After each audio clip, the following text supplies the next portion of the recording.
Chapter 2 Work. High pay, low stress, no danger, the dream job. Monsters.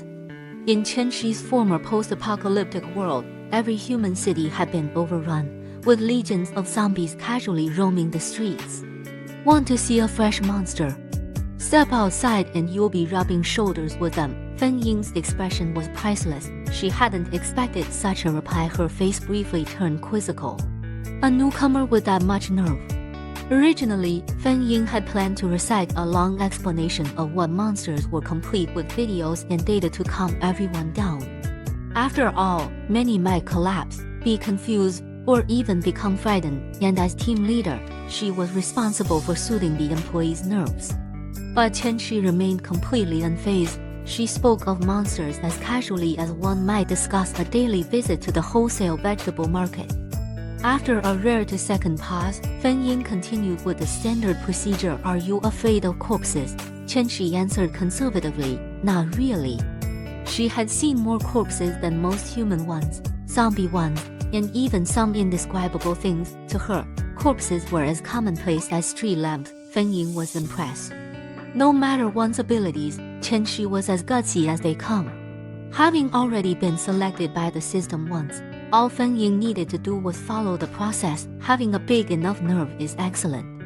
You're cleared to work, Feng Ying said. Chen-Shi replied, that's simple. She had expected some kind of test. Feng Ying explained, technically, our job isn't difficult.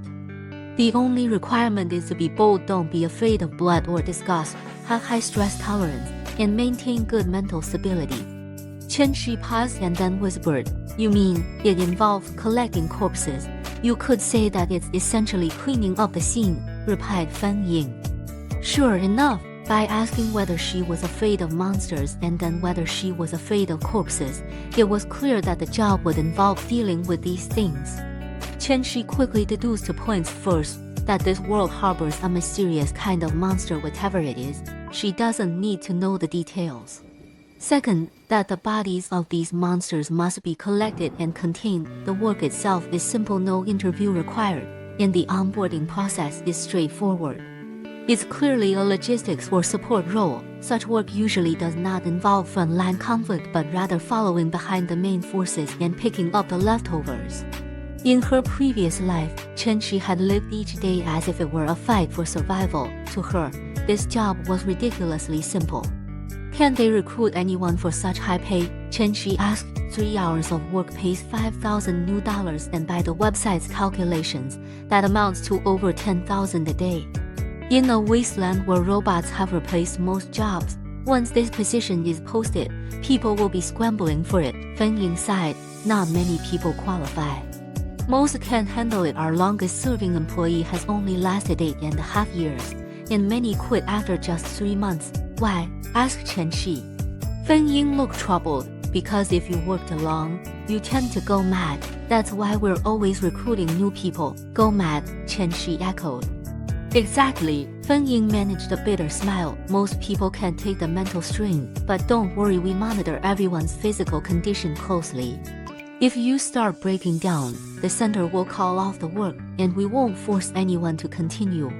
If you get hurt, we cover the medical bills, and you'll even receive a monthly allowance after you resign. There was something almost warmly reassuring in the organization's harsh policies. Also, our trial period is only 1 day. If you can handle a day, you're good to go, Feng Ying said. Chen-Shi then asked, what about the robots?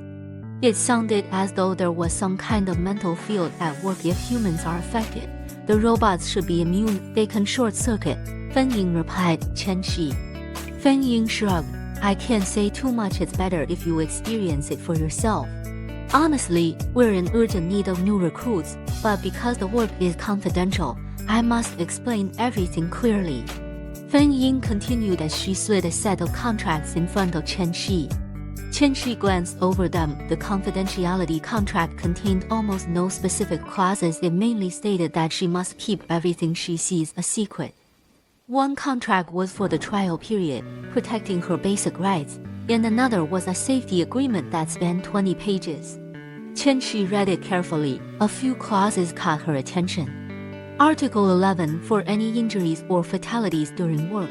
the Federal Cleaning Center is fully responsible and will pay triple the amount specified in Annex 15. Article 35. For any resulting permanent disability, the Federal Center will provide lifelong support. These safety terms were laced with language about casualties.